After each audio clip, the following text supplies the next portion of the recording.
Hey guys, welcome back to Recreational Sniper.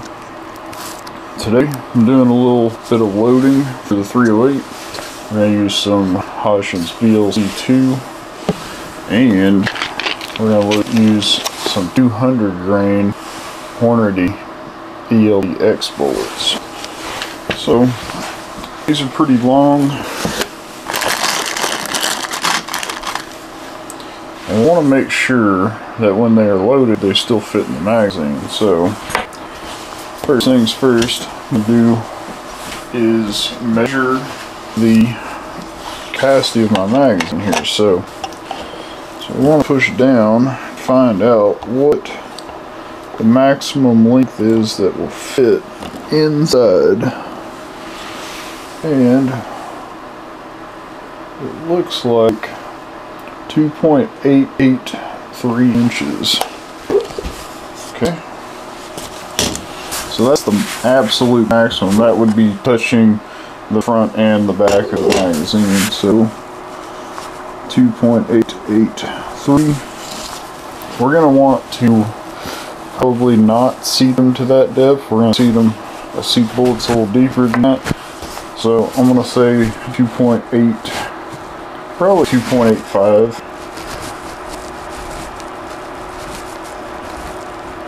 So we're going to go 2.850, which will be 33 thousandths of an inch shorter than the maximum. Now we're going to kind of do a quick Google search on some load data, and I'm just going to start with Hodgdon's Reloading Data Center since we're using Hodgdon powder. And they're showing for their data for this, they're showing an OAL of 2.700 inches. They're using a 200 grain Swift A-frame though. They're showing a starting load at 41 grains and a maximum load of 43.5. So it's a really narrow loading window there. But we're showing a starting velocity is 22.13 and maximum velocity is 25.14. And so it goes up 300 feet per second roughly, and we're only changing the amount of powder by 2.5 grains. So it obviously increases pressure substantially very quick with this powder.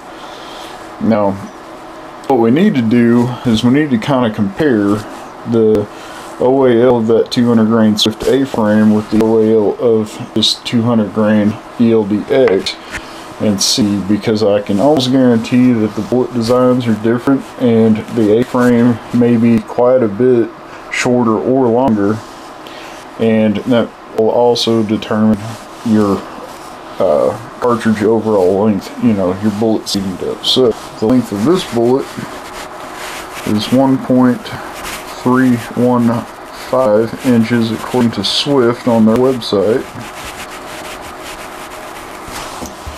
And the length of our ELD-X is, yeah, quite a bit longer, is 1.528.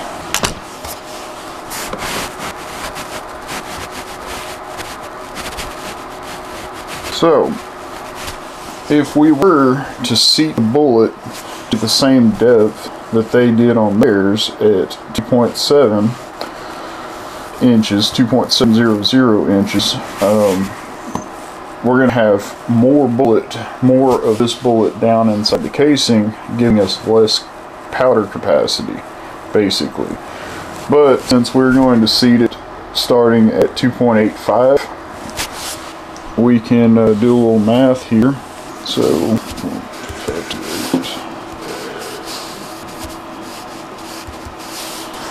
the difference in length is 0.213 inches.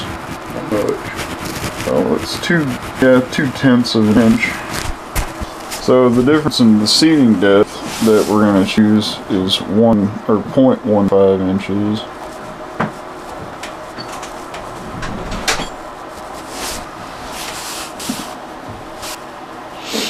So we're still gonna have more bullet, even seating these bullets, these ELD-X's at 2.85 instead of 2.70. We're still going to have about 0.15 inches more bullet inside of the casing compared to that Swift A-frame, which means we're going to have a little less case capacity even still.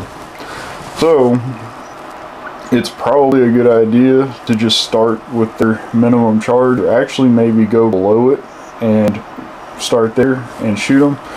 The other downside to this is I don't actually know what length of barrel Hodgdon's website, on their website, what length of barrel they are using. So actually they're showing that their test barrel is 24 inches in length. So we're shooting a 16-inch barrel. So our muzzle velocity is probably going to be quite a bit less. But we're going to find out. So we're going to go 2.85 on the OAL.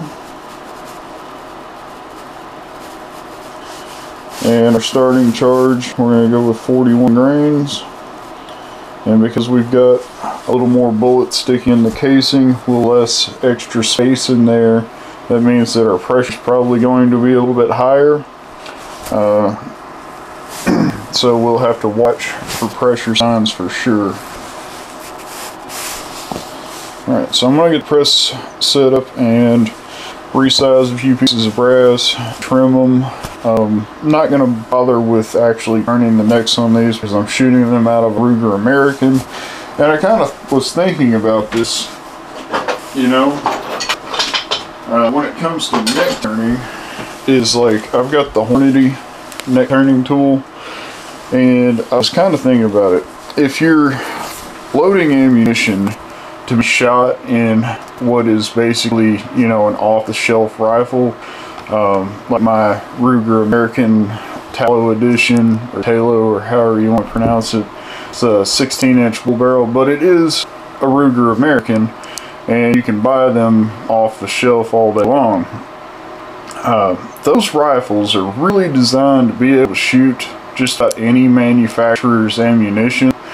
So when it comes to like neck tension and turning necks on the brass, I don't really think that there's going to be much of a benefit there if you turn the necks on your 308 brass to just shoot them out of, kind of a, an average rifle, as it were. Now, if you bought, if you're running like a custom barrel with a custom made chamber, and that chamber is ground or sized in such a way that it needs custom amount of neck tension, then using a neck turning tool will probably benefit you. You probably will get some benefit out of that as far as accuracy goes, but I think using neck turning tool in an off-the-shelf rifle, say, a $1,000 rifle, something like that, you're probably not going to notice enough of a difference, and it may even hurt your accuracy because chambers in those rifles are made a little with a more forgiving amount of tolerance, intentionally, so that you can shoot a bigger variety of manufacturers' ammunition out of it. You could shoot hunting bullets out of it, you can shoot match bullets out of it, and that sort of thing. It's not really designed with precision being the main focus. It was designed for functionality and that sort of thing. So turning the necks of the brass that you're going to shoot in that rifle probably, likely could cause some issues with accuracy.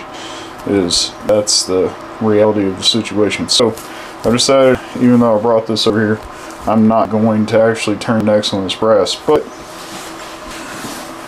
some things I do absolutely recommend doing when you're loading your brass, or processing it after you've been shooting it, is I definitely would recommend annealing the necks of the brass. And the reason why is because brass, when it gets work hardened, every time you resize it and stuff, it gets stretched and pushed and pulled and reshaped, is brass actually becomes more brittle, it becomes harder, and you'll start getting real inconsistent neck tension. So I really think annealing the brass every time you shoot is going to definitely help out there and give you good consistent neck tension. And then not turning the necks down will allow them to fit a little bit better in your average rifle chamber. So that's what we're going to do. Just going to resize it. We are going to trim it and obviously chamfer and deburr it. And that's about it. And then we'll start loading. Okay, so I'm going to do it just a few pieces, load those, and we'll step out and we'll test them, see what kind of velocity we're getting, and we'll go from there. All right. All right, guys. So I've got 3 test rounds. I'm just doing small batches of test rounds today. So 3 loaded at 41 grains, and I've got the 200 grain Hornady ELD-X, 41 grains of Hodgdon BLC 2. Let's see what kind of velocity we get.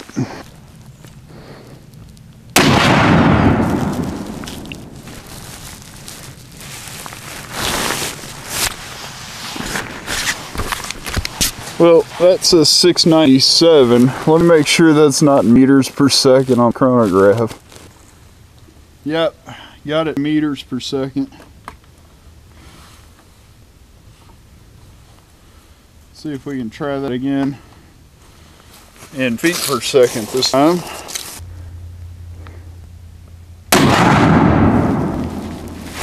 $22.60.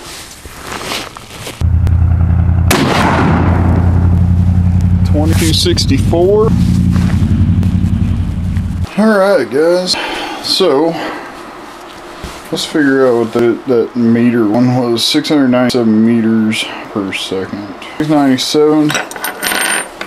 It's going to come out to 2286.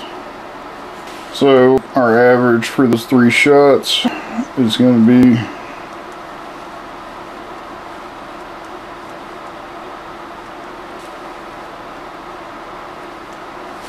2270, which is kind of interesting because we're using a 16-inch barrel. So when we were looking at their load data, their test data from Hodgdon, they're using a 24-inch barrel. They're using a 24-inch barrel with a 1 in 12 twist, and at 41 grains they got 2213. We're using a 16-inch barrel with a 1 in 10 twist, and at 41 grains I'm seeing we're seeing an average of 2270. So you know, about 60 feet per second faster on average than what they're showing it should be out of a 24-inch barrel. So that's kind of interesting. I'm gonna load up a couple more test rounds here. We may go to a little bit more powder. See, the maximum is 43.5. We can go up, let's go up half a grain, so we'll go to 41.5 grains on this next test. We'll load 3 more rounds, and we'll see how it goes. We are going to shoot the next 3 test rounds at 41.5 grains. Make sure I'm still over my chronograph.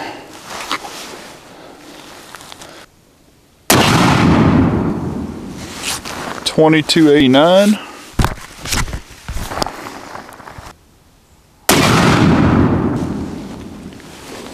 $23.03.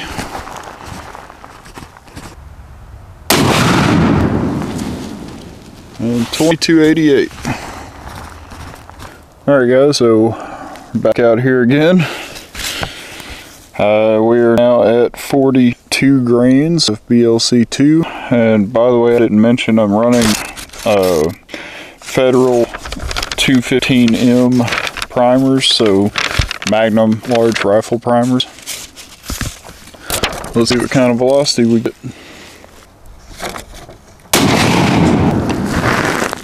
2336. 2320.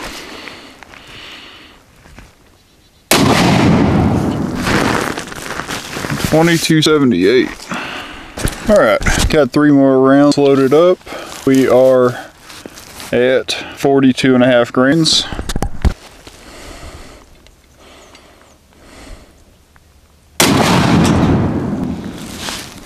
$23.36. $23.56.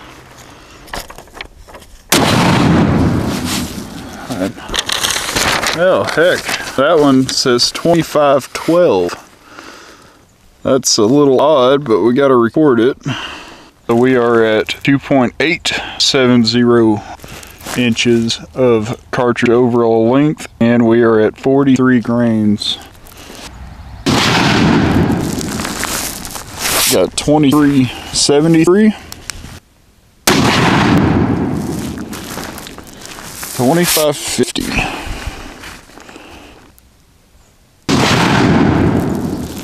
That says 2410. I made the executive decision to not go up anymore in powder charge, and so I just loaded another 3 rounds at 43 grains at the 2.87 inch OAL, and we'll see if maybe we can get a little more consistent velocity reading. So let's try it out.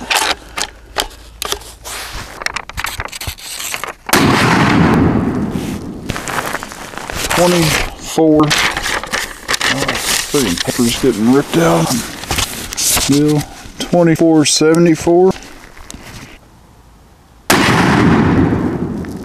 2433. 2453. So that's way better. Alright guys, so we're back in the shop. I'm gonna go ahead and do the numbers on this. So on the first 3 shots with the 43 grains, we got an average of 24.44 for the velocity. Extreme spread though was 177 feet per second. Now again, that one shot in there at 2550, I think that may have had something to do with being aligned over the chronograph. I may have some alignment issue. Also, it's been sitting out in the sun, direct sunlight as it were, and that may also be causing some problems. I don't really know, so I'm gonna go ahead and average these up: 2474, 2433, and 2453. We got an average of 2453. So that's pretty cool. I did hit the kind of the speed I was looking for with at least 2400 feet per second. So we ended up going up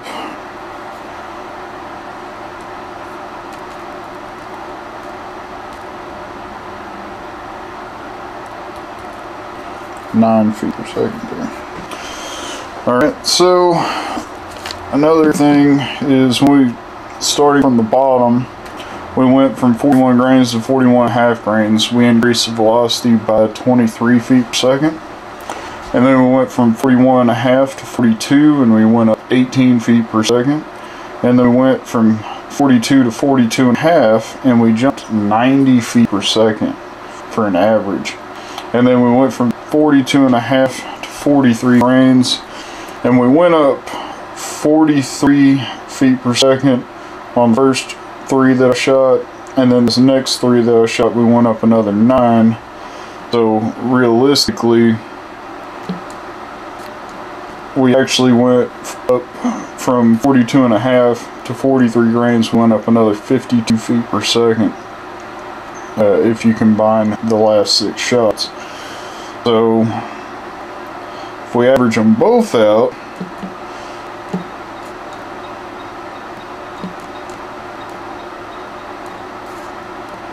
we get an average of the 2 at 2448.5, so you can say 2449 or whatever you want it to. So right at 2450 for an average for those 6 shots. And on the last 3, the extreme spread was only 41 feet per second. So I think we did a better job of hitting over top of the chronograph. So next thing we got to do is I really need to clean that rifle, make sure that that's not the reason why these rounds are kind of sticking when I go to eject them. Could be that they're a little high on the high end of the pressure and the rifle is dirty, and or you know, combination of both of them. And so anyways, I need to clean that. I'm going to load up some test rounds, maybe 10, say 10 rounds, to take to the range next weekend, and we'll see where we're at there. When we go to the range and actually shoot them, we'll see what kind of accuracy we get out of them, and we go from there. So yeah, did some pretty good testing day. I think we got some good results. We got almost, you know, out of a 16-inch barrel, we're running 24-48, and out of that 24-inch barrel that Hodgdon has on their site, at 43.5 grains, they're shooting what, like 25-12. So, you know, out of a 24-inch barrel, and I'm running a 16-inch barrel, and I'm getting 24-48 at 43 grains and not 43.5. So I think I don't know, maybe there's something going on there. My gun's running hotter with less barrel length, but again, you know, for 308, your optimal barrel length can vary depending on the bullet that you are running and that sort of thing. So maybe these just run good in that gun, maybe that gun's just exceptionally fast. I don't know. You be the judge on that one. So without any more blabbering and talking, we will see you next time in the next video, hopefully at the range, testing the accuracy on these rounds. Thank you guys for watching.